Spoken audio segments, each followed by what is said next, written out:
What's up, guys? This is Network, and we're back with another video. And today we're talking about how to report auto loans on a CPN. And this is the network. This video is educational purposes only. Hit us up at the network team on Discord, and the Telegram link will be in the description as well. This video just talking about how you can add an auto loan primary on a CPN or personal credit. This is going to boost the credit significantly more than any other primaries usually. So we're going to get into it real quick here. So how do the auto loans become available to assign to a credit profile? So the story starts obviously with the missed payments. At the beginning of the process of missing payments on their auto loan, maybe it's a missed payment here and there, maybe life threw a curveball, but after a while it starts to add up. If enough time passes, usually around 90 days, the loan is officially in default. That's when things start to get serious, and then it goes off to collections. And then once the loan defaults, it's time for the lender to step up their game. They're likely to turn their collection team or pass the debt to a third-party collection agency. And this is where the process of being able to get access to this debt. So that's why I'm explaining the beginning process of how auto loan debt could turn into a positive primary. And this is why I'm going to just go through steps here. A lot of you guys know this, but some of you guys don't know this. So I don't want you to think that you're just taking an auto loan debt and being able to put it on your credit profile. It's actually a process to this, and that's why we're going to talk about the background process. So in the collection process, the phone calls start coming in, letters pile up, and the pressure is on to pay. But sometimes, no matter how much they try, the debt is just too big to get in. And a lot of people just, once they can't pay for auto loan debt, they just pretty much let it go. They can't go back and try to pay all of those missed payments. So they just end up letting it go, and then it ends up coming to the charge off. And if the collection of efforts aren't enough, the lender pulls out the big guns, charging off the debt. And no, it doesn't mean the debt is gone, but the lender gives up trying to collect. They mark it as a charge off on their books for tax purposes, and now the loan shows up as a serious red flag on said person's credit report. Now, some people have these on their credit reports. If you need help getting charge offs off your credit report, then you can contact us in a link below, Discord or the Telegram, and we can show you how to get charge offs off your credit with the credit suite. But that's not what this video is about. Now, the debt gets a new home. So after the charge off, the debt isn't exactly forgotten. Nope, it's just sold or transferred to a collection agency. Now they own it. This agency is now responsible for chasing down the person who owes the money. They'll call, send letters, and sometimes even show up at the door. Hopefully not. Most people don't do that, but they will send letters. And sometimes a lot of these debt companies, they'll send threatening letters like they're going to sue you and stuff like that. So some people can get really aggressive with the way that they try to get this debt. A big hit to the credit score. So then the person's credit score gets hit, and the charge off will drag it down, making it harder to get approved for things like car loans, credit cards, or even renting an apartment. And it's not all over, but it's definitely a setback. And with time and effort, you can fix it. But this is why a lot of people are trying to get primary debts on their credit profiles, because they may have made a mistake, and it may have been years ago, but it's still affecting their credit score to this day. So this is what we're going to talk about here. And this is some ways that you could fix that situation, but we're not necessarily talking about that situation right now. So let's move on to turning the charge-off debt into a fresh start. So now we're adding a twist to the story. So let's say that the charge-off debt has been passed to a debt-buying company. This company swoops in like a financial superhero and buys the debt at a discounted price from the original lender on a collection agency. And this is where things can get interesting. This is what we talk about here with reassigning the debt. So the debt buyer steps in after the original lender has given up on collecting the debt and charged it off. They sell it off to a debt-buying company. The debt buyer doesn't pay full price for the debt. They pay much less, often a fraction of what's owed. And then they obviously own the debt once they pay for it. So this means that the debtor still owes the same amount, but the debt buyer is now in the driver's seat. The debt buyer now owns the loan, but instead of constantly hounding the borrower for money, some companies come with a twist of generosity. Ready for it? They might forgive the debt entirely or offer a settlement deal that's incredibly favorable. So in this case, the debt would just be forgiven entirely. Now, debt forgiveness, magic happens. So here's where the plot thickens. A consenting consumer who wants to rebuild their credit might work with the debt buyer to have the debt forgiven. Yes, forgiven. In some cases, these companies are willing to wipe out the balance entirely, giving the customer a fresh start and a clean slate. It's like the debt never happened. Poof, gone. So to do this, you need to get the consent of the consumer. But what consumer is going to deny you forgiving their debt completely? And to do all of this, you need to make sure that you're starting a debt buying company, which is in previous videos before. I'll make sure that I try to attach those videos somewhere pinned in the video here or pinned at the end of this video, so you can know what those previous videos are. But if you just kind of click through the homepage and go to the videos go to the video tab on our homepage, and then go to the video that was just previous of this one, and then the video previous of that one, then you'll see how the process is of starting your own debt buying company, what you need, and how the process works. So then you have the power to be able to go through this process of forgiving. Once you buy that debt portfolio and then forgive this debt, then you can go ahead to reassigning the debt as paid off. So once the debt is forgiven or settled for a lower amount, the debt buyer reports it as paid off to the credit bureaus. This is like financial reset button. So no more debt showing as charged off. The account is now marked as paid or settled, which can boost the consumer's credit score, improving the chances of getting approved for new loans, credit cards, or even a new car. So this is going to help the person that is within the debt portfolio, and it's also going to help the new consumer who's going to get that paid off debt reassigned. So turning charge-off debt into a fresh start. So why debt buyers do this? So now you might wonder, why would a debt buying company forgive the debt or settle for so much less than they bought it for? Well, here's the deal. They still make a profit even if they forgive the debt or offer a steep discount. They often buy debts for a fraction of the amount owed. So even if they have someone pay off the debt at a very small amount, it doesn't really matter as much because they didn't pay near the full amount, usually pennies on the dollar. So they'll still make money even if they don't collect the full balance. It helps clean up their portfolio by settling debts or forgiving them. They can clean up the records and close out the accounts. Plus, some debt buyers have reputations to manage and may want to look nice in the eyes of the consumers. It's always a good thing for a good company reputation. It's a win-win. The consumer gets a fresh start and the debt buyer no longer has to deal with a lingering account.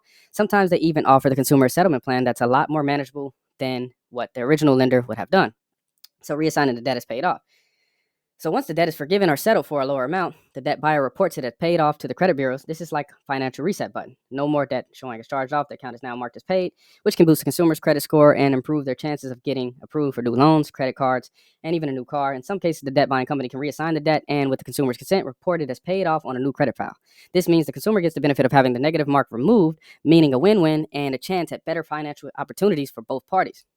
So that's what we're talking about here, guys. And this is a debt reporting consent agreement. So this is going to be the consent agreement of when you try to report this debt to new consumers' credit profile. And also, this is what's going to cover the company and cover yourself. I'm not going to go over this. This is a few pages, but I just wanted to show you an example of how this works. You just put your company name, the date, the debt reporting consent agreement, your name, address, company phone number, email. And then the purpose of this agreement is to obtain the consumer's written consent to report a previously resolved debt to consumer's credit profile for the purpose of establishing a positive credit reference. So this is all what you're going to need when you're having this debt reassigned. You need to make sure that the consent agreement is covering all the FCRA rules and regulations, just to make sure that everyone is covered when going through this process. Now, I'm not going to go through every detail of the reporting consent agreement, but I'll let you see it on the screen here so you can understand how it looks. And you want to just talk about the description of the debt. The following debt account has identified as eligible for reassignment as a positive reference on the consumer's credit profile. Then you give them the original credit name, the account number, et cetera, et cetera. By signing this agreement, the consumer acknowledges and agrees to following the above, and then basically all the check marks. So you want to just go through that, take a look at that. You can screenshot it. And this is more of the debt reporting consent agreement, consumer consent authorization. The consumer provides full consent for your company to report the previously resolved debt as a positive reference to the identified credit bureaus. And this is all going to be good for your files, guys. When you go and do this process, you need all of this information signed off on in a more professional, official way. So if you need to ever come back to this, or if you ever have a dispute or anything like that, you have this information already signed off on, so that your disputes can line up with what business you were doing, so you don't look like you're violating any FCRA legislation or anything like that, because you don't want to seem like your company isn't doing what it's supposed to do, because that defeats the purpose of even having this. So debt reporting consent agreement. So then this is pretty much the end of the agreement. All right, here we are writing to confirm that we previously resolved debt you authorize us to report as a positive credit reference. It has been successfully processed with the credit bureaus. And then you want to send all this information to follow up. And then what happens next? The credit bureaus may take up to 30 to 45 days to update your credit report. Once this update is complete, the account will appear as a closed and resolved entry on your credit profile. We recommend that you request a copy of your updated credit report from each of the credit bureaus to confirm that update has been applied accurately. You can request your credit reports for free once per year and they give you annualcreditreport.com, and then they're just giving you your rights under FCRA. And then if you have any concerns or questions regarding the credit profile, you give them your phone number and email. And we are committed to ensuring the accuracy of your credit information and assisting you throughout this process. So thank you for choosing your company, and then put your information there. And then obviously you want to encourage for future financial growth. You want to encourage good habits, continue to build good credit health, paying bills on time, manage your credit balances, monitoring your credit report regularly, because this isn't you don't want this to try to seem like something that somebody can just keep messing up their credit and then run to this process. You want your company to encourage somebody to have good credit habits and also be able to use resources that can help them increase their credit score, because it's just going to look good on your company as well. And also, if you guys don't want to set up a company, obviously we're going to be offering this service here with one of our partners. We will be offering this service. Just make sure that you subscribe to us on Discord and Telegram so you can keep in contact when we will be releasing this service. It's coming out really soon. That's why I'm talking about it a lot more, so you guys can understand what's happening and how it actually works, because a lot of people would be completely confused on this, because it's such a new topic that people don't really talk much about, and people don't want people to know about this topic. So here at the network, we don't really gatekeep information like that. We're going to talk about everything and how it works, because it's no point in not talking about it. The people who need to know this information will find it. So if you have any additional questions, you give your information here. This is pretty much the end of the consent agreement. So from permission to profile, what happens after the debt reporting consent agreement? So then you want to store your agreement securely. So save a digital copy of the signed agreement in a secure encrypted folder. Log the agreement under the consumer's file along with account ID, original debt details, date consent was signed, reporting status. Keep this document for at least 5 years. That's the FCRA standard. And then step 2, prepare the account for Metro 2 reporting. So now you want to go ahead and report this account. So now that you have the agreement to be able to reassign this account, now you're going to be reporting the necessary information.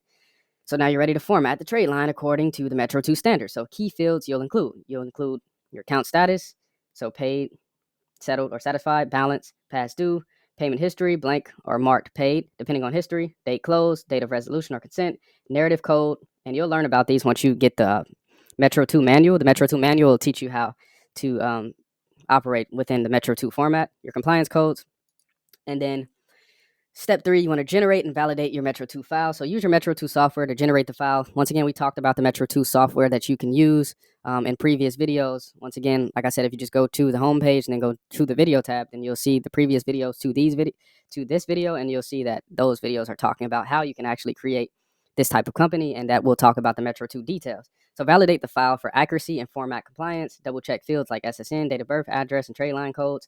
Optional but wise. Keep a Metro 2 file audit log for each batch you send. That's just good to cover you in case you ever get any questions or any disputes or anything like that. Then you have everything already logged, so you know what you did, and then you can talk to them through via eOscar about what you have and what you did. So step 4, transmit the file via SFTP. Log into your secure SFTP account with each bureau. Upload the file to Equifax, Experian, TransUnion. Each bureau will process the file and send a confirmation or error report. So this is pretty much it, guys. This video is just talking about how the process of an auto loan, and it already kind of implies that you understand how to buy a portfolio and things like that. And that's why I can't go through all of this stuff in one video, or the videos will be too long. But buying a debt portfolio, starting a company to be able to buy a debt portfolio, making sure that you can buy the right debt portfolio, all of that information is going to be in our study guide. And we have our study guide for a good deal in the description below. So if you just click the description for the Discord or the Telegram, you can message me directly. I usually message pretty quick on both. And just request that full debt buying study guide, and we can show you debt reassignment study guide, and we'll show you how to get that. Thanks for watching, guys. Don't forget to like, comment, and subscribe. If you have any questions or want more info about this workflow, be sure to reach out through the links in the description or drop your questions in the comments. Stay tuned for our upcoming services, including auto loan reassignment, credit card reassignment, and more. You can also connect with us on Discord at the network team and Telegram at the network orders. Links are below. And once again, guys, if you need more help on step-by-step type of timing, then you can definitely join our mentorship.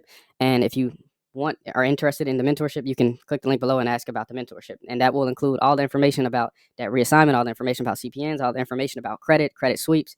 Everything you need to know would be included in the mentorship. So definitely, if you really want to take yourself serious and get all of this stuff going and maximize your time and your money, then mentorship is going to be the best way to do that. Also, getting trade lines like authorized user trade lines, stuff like that is included in the mentorship, and we show you how to get those unlimited. So definitely ask about the mentorship if you haven't already, and we'll talk to you on the next video.